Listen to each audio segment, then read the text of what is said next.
মা তার কোলের বাচ্চাকে ছুঁড়ে ফেলে দিবে, গর্ভবতী নারীর বাচ্চা নিজে নিজে বের হয়ে যাবে, সব মানুষ পাগলের মতো মাতালের মতো হয়ে যাবে। ইসরাফিল ফু দিবে, জমিনের মধ্যে ভূমিকম্প শুরু হবে, বিকট শব্দে আওয়াজ হবে। আল কারিআতু মাল কারিআ। আল্লাহ তাআলা এই কথাগুলো বহুভাবে বহু আয়াতে বুঝাইতে চাইছেন, বুঝাইয়া বলছেন, বান্দা একদিন তুমিও শেষ হবা, আমার এই সৃষ্টি জগৎ শেষ হবে, হাসরের মাঠ কায়েম হবে। তো এখানেও আল্লাহ তাআলা বলছেন, কাল্লা ইদা দুক্কাতিল আরদু দাক্কান দাক্কা।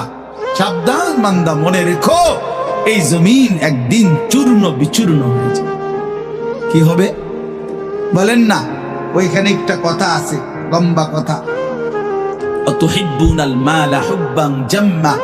আল্লাহ তাআলা বলেন, বান্দা দুনিয়ার মাল আর সম্পদের ভালোবাসাটাকেই তোমরা খুব গভীরভাবে দিলের মধ্যে বসায় লাইলা। তবে মনে রাখো, দুনিয়াকে তুমি যত ভালোবাসো, যত মজবুত করো, যত বিল্ডিং, যত ফাইলিং, যত মজবুতই হোক না কেন, এটাই মনে রাখো, আমি আল্লাহ এই জমিন, এই সৃষ্টি একদিন ভেঙ্গে চুরে তছনছ করে ফেলব, চূর্ণ বিচূর্ণ হয়ে যাবে। কাল্লা ইদা দুক্কাতিল আরদু দাক্কান দাক্কা। এরপরে হাসরের মাঠ কায়েম হবে।